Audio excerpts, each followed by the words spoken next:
Class 12th का जो political science है, जिसमें आज हम जानेंगे नेहरू का प्रतिमान, है ना। पंडित जवाहरलाल नेहरू जो थे उसका क्या प्रतिमान थे उसके बारे में जानेंगे, है ना।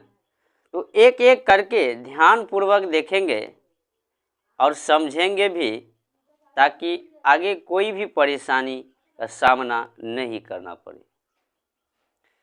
सबसे पहले नेहरू के प्रतिमान में क्या है वह देखते हैं।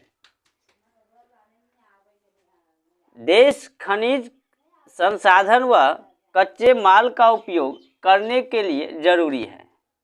देश में जो खनिज है, जो संसाधन है ना, उसका उपयोग करने के लिए क्या जरूरी है। कृषि क्षेत्र में पहले से ही भीड़ अधिक है, किंतु उद्योग का क्षेत्र अपेक्षित रहा है ना। अगर देश में संसाधन है, खनिज है, तो उसका हम उपयोग करते हैं, ठीक। तो उपयोग करने का तरीका किस प्रकार से होना चाहिए। कृषि का क्षेत्र में अधिक से अधिक पहले से ही भीड़ है, ठीक। पहले से क्या है, अधिक से अधिक लोग कृषि कार्य में संलग्न है। तो भारत वैसे ही जो है कृषि प्रधान देश है। जब यह प्रतिमान बनाया तो देखा कि कृषि क्षेत्र में काफ़ी भीड़ है, लेकिन उद्योग क्षेत्र में अपेक्षित है। उद्योग क्षेत्र से क्या है, ज़्यादा है, और उद्योग क्षेत्र का भीड़ कम है। इस क्षेत्र में विकास स्वतः कृषि के विकास में सहायक होगा। यदि उद्योग का विकास हुआ, उद्योग काफ़ी अधिक से अधिक बढ़ गया, ठीक। तो उद्योग बढ़ गया तो उसके साथ साथ क्या भी बढ़ जाएगा, कृषि अपने आप आगे बढ़ जाएगा, है ना। यानी नेहरू के प्रतिमान का जो पहला है वह क्या है कि कृषि क्षेत्र में पहले से ही काफ़ी ज़्यादा भीड़ है और उद्योग क्षेत्र में बहुत कम है। तो यदि हम उद्योग में बढ़ा दें, उद्योग क्षेत्र को बढ़ा दें, तो कृषि क्षेत्र में क्या होगा, अपने आप जो है वृद्धि हो जाएगा, ठीक। क्योंकि उद्योग बढ़ेगा तो कच्चे माल की आवश्यकता पड़ेगी, और कच्चे माल ज़्यादा से ज़्यादा कृषि क्षेत्र से ही प्राप्त होता है। तो जब ये उद्योग बढ़ेगा तो कृषि क्षेत्र भी क्या होगा, बढ़ जाएगा, स्वतः अपने आप बढ़ जाएगा। तो पहला प्रतिमान यह था, ठीक, नेहरू जी का। दूसरा देखिए क्या है,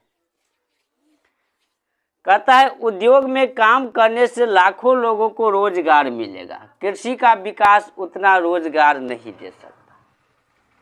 जितना भी उद्योग है, बड़े बड़े कंपनी उद्योग है जितना भी, आखिर उसमें कितना व्यक्ति कार्य करते हैं, लाखों लोग उसमें कार्य में संलग्न है, लाखों लोगों की जीवन की पूर्ति कर रहा है ना। यानी कि यदि उद्योग क्षेत्र बढ़ गया तो क्या होगा, लाखों लोगों को रोजगार मिलेगा। लेकिन कृषि क्षेत्र ऐसा नहीं कर सकता है ना। कृषि क्षेत्र उतना रोजगार नहीं दे सकता है, तो उद्योग पे ध्यान दिया, है ना, देना चाहिए। यह नेहरू जी का दूसरा प्रतिमान था। तीसरा, उत्पादकता की दृष्टि से श्रमिकों की भूमिका कृषकों की भूमिका से अधिक प्रासंगिक हो सकती है। उत्पादन की दृष्टि से देखा जाए, यदि कोई वस्तु बनाया जाता है, कोई भी प्रोडक्ट बनाया जाता है, तो उसके दृष्टि से देखने के बाद जो श्रमिक है, जो मजदूर है कार्य करने वाला, और जो कृषक है जो कृषि में कार्य करते हैं, वो क्या होगा, श्रमिक जो होगा वो अधिक प्रासंगिक होगा, है ना। वो अधिक प्रसन्न रहेगा, उसका मान सम्मान थोड़ा और ज़्यादा रहेगा कृषक से। यह तीसरा प्रतिमान थे। चौथा क्या है, उद्योग में बने माल से देश में वस्तुओं का आयात घटेगा तथा उनके निर्यात के प्रोत्साहन मिलेगा, है ना। उद्योग में जो माल बनेगा, जो वस्तु बनेगा, तो माल बनने के बाद अपने देश में कितना यूज होगा, और उसके बाद उद्योग जब लगेगा तो अधिक से अधिक प्रोडक्ट बनेगा, अधिक से अधिक वस्तु की उत्पादन होगा। तो तो वह जो क्या होगा कि देश में वस्तुओं का आयात घटेगा। हम विदेशी माल जो बुलाते नहीं यानी कि लाते हैं, है ना, तो आखिर विदेश से जो भी वस्तु हम लाते हैं तो वह वस्तु क्या होगा, घट जाएगा। हमको लाना कहीं से दूसरे से कम हो जाएगा। जब हमारे अपने देश में ही हो जाएगा तो हम काहे दूसरे देश से मंगाएंगे। ठीक, और उनके निर्यात को क्या होगा, प्रोत्साहन होगा। आयात मिस होता है कोई दूसरे देश से, जब हम अपने देश लाएंगे कोई भी वस्तु तो वह आयात कहलाता है। और निर्यात का मतलब हुआ जब हम अपने देश से दूसरे देश भेजते हैं, ठीक, वह निर्यात हुआ। अब यहाँ यह देखिए कि जब वस्तु का आयात घटेगा उनके साथ निर्यात को क्या होगा, प्रोत्साहन मिलेगा। अपने देश से भी दूसरे देश को वस्तु भेजा जाएगा। चलिए, पांचवा है औद्योगिक विकास सभी क्षेत्र में विकास का आधार सिद्ध होगा। उद्योग का जो विकास होगा उसमें सभी क्षेत्र में क्या होगा, विकास का सिद्ध होगा। ठीक, तो यह थे नेहरू के प्रति मान। देखिए अब जो है गांधी जी के प्रति मान जानेंगे, है ना। महात्मा गांधी जी थे, उसका क्या प्रतिमान था। ठीक, तो आज हम वही जानेंगे एक एक करके, जिस प्रकार से इससे पहले जाने नेहरू जी के प्रतिमान। तो बिना समय गवाए जानते हैं।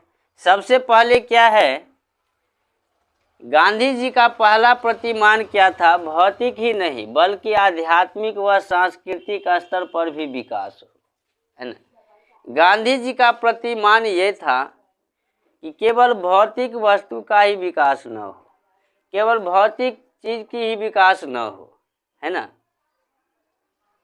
बल्कि सांस्कृतिक और आध्यात्मिक स्तर पर भी विकास होना चाहिए। यह गांधी जी के प्रतिमान थे। ठीक, गांधी जी के प्रतिमान क्या थे कि केवल भौतिक ही नहीं, आध्यात्मिक और जो है सांस्कृतिक स्तर पर भी क्या हो, विकास हो। यह गांधी जी के प्रतिमान थे। दूसरा प्रतिमान क्या है, भारत कृषि प्रधान देश है, सारा जोर कृषि के विकास पर दिया जाए, हर गांव को स्वावलंबी बनाया जाए। भारत जो है वो कृषि प्रधान देश है, यानी कृषि की प्रधानता अधिक है, तो सारा जोर किस पे दिया जाए, कृषि के विकास पर दिया जाए। यह गांधी जी का प्रतिमान था कि जो भी प्रयास हो कृषि के क्षेत्र में हो, है ना, यानी सारा जोर जो है कृषि में ही देना चाहिए। हर गांव को स्वावलंबी बनाया जाए, हर गांव को स्वावलंबी बनाया जाए। यह गांधी जी के प्रतिमान थे।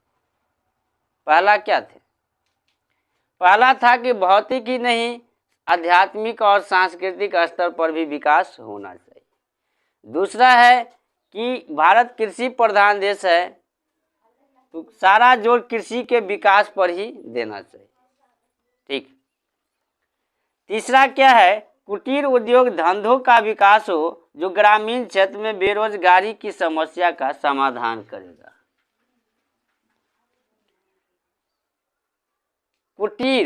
कुटीर उद्योग क्या होता है, लघु उद्योग, कुटीर उद्योग पढ़े होंगे आप लोग, है ना। जो छोटे स्तर पर कोई वस्तु बनाकर बेचा जाता है, जीवन निर्वाह किया जाता है, तो उसको कुटीर उद्योग कहा जाता है। तो गांव में क्या होना चाहिए, कुटीर उद्योग का धंधा का विकास होना चाहिए, छोटे छोटे उद्योग भी होना चाहिए, है ना। ग्रामीण क्षेत्र में क्या होगा, बेरोजगारी की समस्या का समाधान हो जाएगा। यह तीसरा प्रतिमान था। चौथा क्या है, भारी स्तर पर औद्योगिकरण न किया जाए क्योंकि इससे बेकारी की समस्या में वृद्धि होगी। अगर ज्यादा से ज्यादा स्तर पर, है ना, औद्योगिकरण होगा तो बेकारी की समस्या क्या होगा, उत्पन्न हो जाएगा। ठीक, तो बेकारी की समस्या उत्पन्न हो जाएगा, इसलिए भारी स्तर पर ज्यादा से ज्यादा औद्योगिकरण नहीं किया जाए। पांचवा क्या है, मात्र बहुत जरूरी उद्योग जिनका संबंध देश की सुरक्षा से है। बहुत जरूरी उद्योग जिनका संबंध देश की सुरक्षा से है, राज्य के हाथ में होना चाहिए। किसके हाथ में हो? राज्य के हाथ में रहे। यह थे गांधी जी के प्रतिमान। अब जो है नरसिंह राव और मनमोहन का प्रतिमान देखेंगे। ठीक, जिस प्रकार से नेहरू जी का प्रतिमान, गांधी जी का प्रतिमान देखे, उसी प्रकार से नरसिंह राव और मनमोहन का प्रतिमान देखेंगे, है ना। इसमें भी एक एक करके देखेंगे। तो शुरू करते हैं। सबसे पहले क्या है, देखिए, देश के भुगतान संतुलन को ठीक करने तथा विकास संबंधी कार्यों को चलाने हेतु अंतर्राष्ट्रीय संगठन से सशस्त्र ऋण की व वित्तीय सहायता लेना। मनमोहन का जो प्रतिमान था, है ना, नरसिंह राव का जो प्रतिमान है, वो सबसे पहले क्या है, देश के जो भुगतान है उसको संतुलन करने के लिए, देश के भुगतान को संतुलन करने के लिए विकास संबंधी कार्यों को चलाने हेतु, और विकास संबंधी जो कार्य उसको चलाने हेतु अंतर्राष्ट्रीय संगठन से ऋण लेना चाहिए या वित्तीय सहायता लेना चाहिए। ये पहला है। पहला क्या है कि देश के जो भुगतान का संतुलन के लिए, ठीक, ऋण लेना चाहिए अंतर्राष्ट्रीय संगठन से। विकास का कार्य करेंगे उसके लिए भी सहायता चाहिए। दूसरा क्या है, देश में लगे आर्थिक प्रतिबंध को हटाना या यथा आवश्यक उन्हें कम करना। देश में जो आर्थिक प्रतिबंध लगा है, जो आर्थिक प्रतिबंध देश में लगा है, उस प्रतिबंध को हटा देना, है ना, या यथासंभव ये होना चाहिए कि कम करना, कम कर देना चाहिए, तथा आर्थिक क्षेत्र की स्वतंत्रता बहाल हो। जो आर्थिक क्षेत्र में क्या होगा, स्वतंत्रता बहाल होगा। ठीक, अब यहाँ देखिए, यदि आर्थिक प्रबंध को हटा देगा तो आर्थिक क्षेत्र में क्या होगा, स्वतंत्रता हो जाएगा। ये कहता है हटाने के लिए या तो कम करने के लिए। दूसरा प्रतिमान था। तीसरा क्या है, सार्वजनिक उद्यमों की जगह निजी उद्यम को प्रोत्साहन करना। जो सार्वजनिक उद्यम है ना, सार्वजनिक उद्यम के जगह पे जो है निजी उद्यम को प्रोत्साहन करना चाहिए। जो निजी उद्यम है उसको अधिक से अधिक प्रोत्साहित करना चाहिए और सार्वजनिक उद्यम को थोड़ा कम करना चाहिए। चौथा क्या है, विदेशी पूंजी के निवास को आमंत्रित करना तथा विदेशी कंपनी के प्रवेश को अनुमति देना। जो विदेशी पूंजी है ना, विदेशी पूंजी के निवास को क्या करना है, आमंत्रण करना है। ठीक, और विदेशी कंपनी के प्रवेश को अनुमति देना। जो विदेशी कंपनी चाहे कि इस देश में आकर अपना कंपनी खोले, उसको अनुमति देना। ठीक, पांचवा क्या है, विश्व के धनी देश से निकट आर्थिक संबंध स्थापित करना। विश्व के जो धनी देश है उसके संबंध क्या करेंगे, आर्थिक संबंध स्थापित करेंगे। यह था नरसिंह राव और मनमोहन का प्रतिमान।